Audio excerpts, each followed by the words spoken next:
So we're here today to chat with John from Cameron Paint at Lambton Road in Sarnia. So John, if people don't want to tackle the whole exterior of the house, but they do want to spruce it up a little bit to make it look good, either to put it up for sale or to just make little adjustments with their budget, what options do we have? Oh, you can do exterior items like doors, shutters, window sills. You can add a little pop of color for interest. Garage door can be done as well. Very often the garage door is done in a color that more complements the siding or the brick of the home, whereas other items like shutters and doors can be done in something with a little bit more interest. And we have brochures and ideas for color combinations that you can give for this.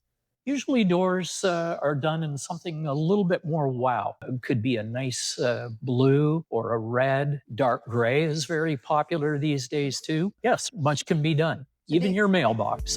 there you go. Do you recommend to have your front door and your garage door and maybe even your railing in the same colors? Not always. I think a garage door, not so much a powerful wow kind of color. I think that sort of thing would be left more for the front door. Railing, probably it's best to keep it more a standard color like a black or a gray or something like that. Okay, thank you. John, if we're going to tackle the exterior, are there specific things to do to prepare this? Oh, definitely. You have to make sure that your surfaces are clean and dry. If it's been raining, you should wait a couple of days for the surfaces to thoroughly dry out, especially wood that hasn't been finished. You want to make sure it's completely Okay. dry before you paint it. You wouldn't want to seal in moisture. That will cause bubbling. Good cleaners for small surfaces like sills, doors, things like that would be TSP, which comes in a convenient spray form that you can just spray down your surface with and wipe it. Okay. For larger areas like decks and siding, we also have Benjamin Moore's Clean, which is a concentrate that can be sprayed on or washed on with with cloths and mops and things like that. So when the deck is stained, it is protected and beautified. How does the upkeep of that work?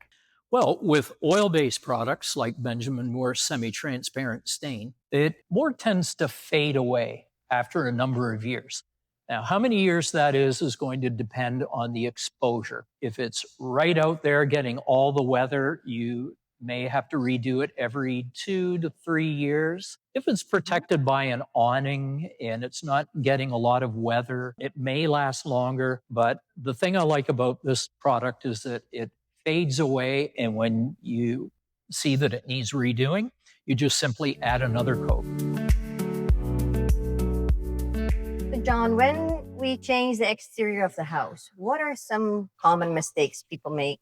One thing is not waiting for the right weather conditions. If it's very, very hot and humid, that can slow down the drying, curing time of the paint. And especially if you're in a big hurry and you want to get this job done, there is some danger in recoating too soon. And that can cause bubbling. Final finish that you have doesn't cure properly and always remains somewhat soft and vulnerable. It's always a good idea to consult the directions on the can and recoat in the time allotted. So when you don't want to be outside because it's either too cold or too hot, you don't want to paint either. Oh, that's a very good advice, Renata. Any other mistakes I make? Yes, not cleaning your surface first. If there's airborne particulates that have clung to the surface and you paint right over top of it, it just means that paint is not going to adhere well and will fail much faster. So clean, clean, clean.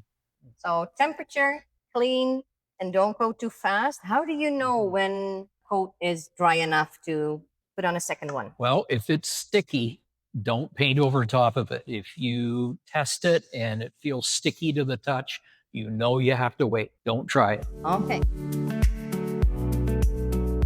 If we start painting a house, we start at the top, we start with the ceiling. What's going on there? The easiest way to make a nice looking finish on a ceiling is just use a flat paint. No Okay. shine at all. You get less roller marks that way. Hmm. It just looks the most consistent and hides the most number of flaws. So I say flat every time for a ceiling. Okay. So back in the days, we even had popcorn ceiling. Mhm. Most people will scrape it off. Is that something you can just paint as well? You can paint it. If you're not able to scrape it off easily, it can be painted.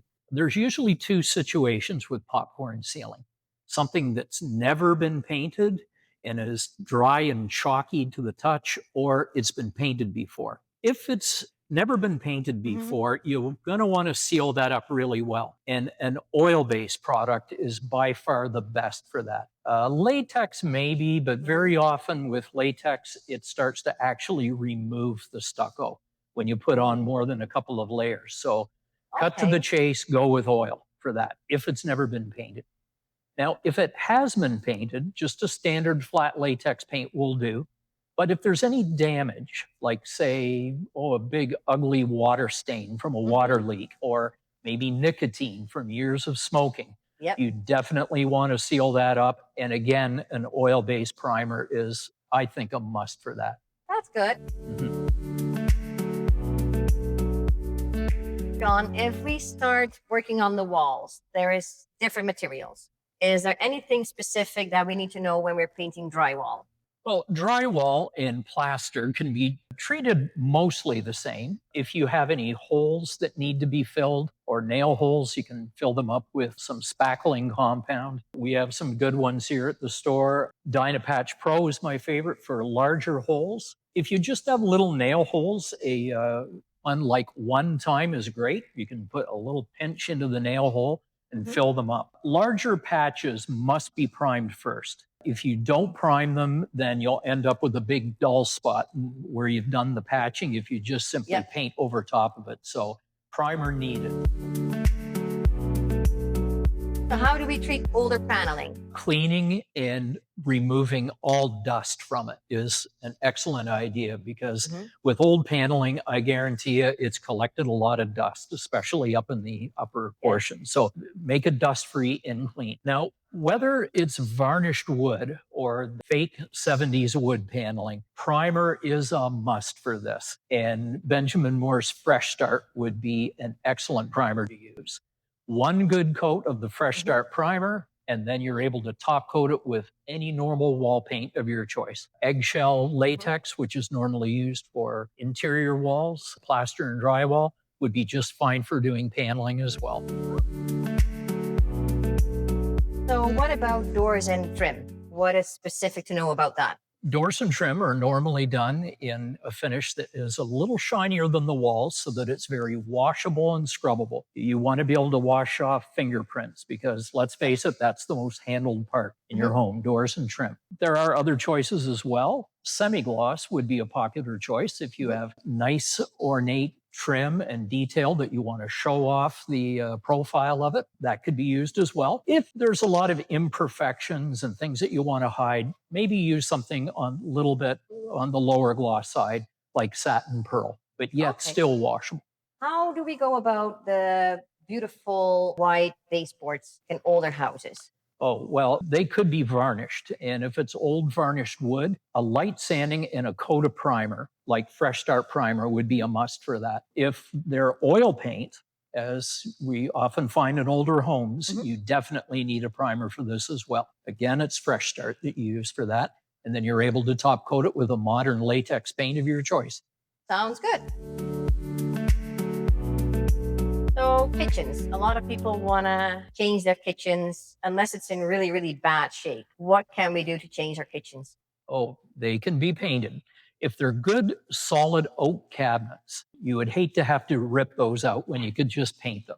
And with solid wood, first of all, cleaning is key to Yep. getting paint to stick to it. So degrease it. The spray TSP is a great product to use on it. So spray it, wipe it down with this. Then once it's dry, sand it lightly. Now you're not removing the finish, you're only deglossing it. So something like about a 180, 200 grit sandpaper, sand it down with that, wipe off the sanding dust. Now you're ready for primer. One good solid coat of that, and then you can follow up with one of our good cabinetry paints. Cabinet coat is a great paint to use on cabinetry. After you've done your cleaning and your sanding, you can put cabinet coat directly to the varnish or old paint that may be there. Another alternative is Benjamin Moore's Advance. Now, you would need a primer for Advance, but this paint does have some advantages. It has a slow drying time, which means that it levels out to a beautiful, smooth finish that shows very little in the way of brush strokes or roller marks. And it's very often sprayed. In fact, both of these products can be sprayed if you have spray equipment as well. Okay. So, what tools would you use to paint the kitchen cabinets? Well, most people who buy these products tend to use one of three methods, either brush, roll, or spray. Now, I like rollers. These little mini mohair rollers put on paint nice and smooth with little bubbling, the way sometimes foam rollers can bubble paint. This is a great choice for that. You will inevitably need a brush to do some edges and corners and things like that. You'll also want to remove the hardware and take the doors off of the cabinets first and lay them down in order to paint. What materials do you advise to use? Is there a difference between exterior and interior? Not so much. Brushes and rollers can be used interchangeably, whether it's interior or exterior, but get good quality ones. Don't go to the dollar store and buy rollers, because then you're just going to be picking lint out of All your the little paint job. fluffs? Like, oh, yeah, that's so bad. Get a good roller, definitely. And for most finishes, a 10 millimeter pile roller is sufficient. This will put on most low gloss paints like eggshell and make a Okay. nice smooth finish.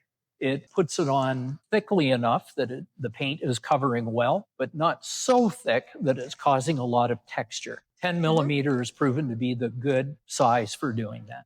Okay, so that's rollers. What brushes do we look at? Well, for doing your cutting in, and by cutting in, I mean doing the edges of the wall, getting in the corner, a good 2 to a 2.5 inch brush is good size for doing that. It's not too small, not too big. And tape My is often a favorite. good idea. Frog tape is my favorite. It leaves the nicest, sharpest edge and is easily removable as well. And a nice, deep paint tray is a good idea. And Mhm. also liners to go inside, so that if you're using more than one color, then it's a quick change.